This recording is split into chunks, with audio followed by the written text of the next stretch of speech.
Hey, we're mixing Bote Cote epoxy resin here. I'm using a larger container because we're going to put gluing and filleting filler into it, this fella here, and we're going to mix it until it's like between creamy and thick peanut butter, probably creamy peanut butter.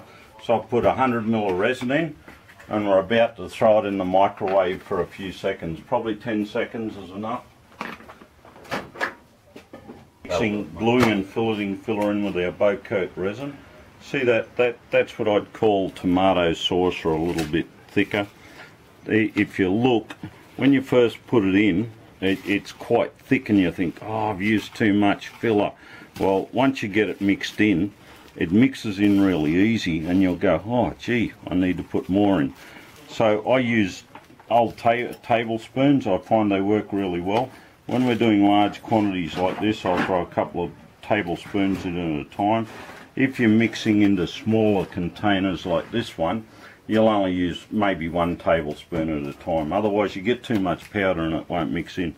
So if you look, it sits on top, and you'll notice this, it doesn't dust up everywhere. It's got a dust suppressant in it. So when you're mixing it, it's a lot safer to use. Plus it's got some colorant in it to make it look like plywood or timber. So that when it's mixed in, it's a browny colour. It's not white like all the others. So it's a lot more user friendly for the person doing a stitch and glue kayak or something like a canoe or kayak or something like that you want to see the timber. Whereas with the white, it looks ugly. Now, see how that looks quite thick at present? By the time we get all that mixed in and looking good, I reckon it'll still need a couple more teaspoons of, tablespoons of filler in it. So just like baking a cake, don't mix it too fast, because what happens if you mix it too fast, you aerate it and you get a lot of air mixed in with it, and scrape right around the edges to make sure you get it mixed in well. So you only want to be mixing like that. Pull it up through it, don't mix too fast. You don't want a whole heap of air. And see how it's come quite smooth? So that's not quite what I'd call smooth peanut butter. It's still quite runny, so we'll throw a couple more in. We don't want it too thick.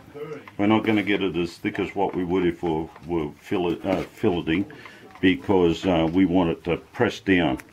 When we put it down, we're going to trowel it, and we want it fluid enough so that it'll still spread out.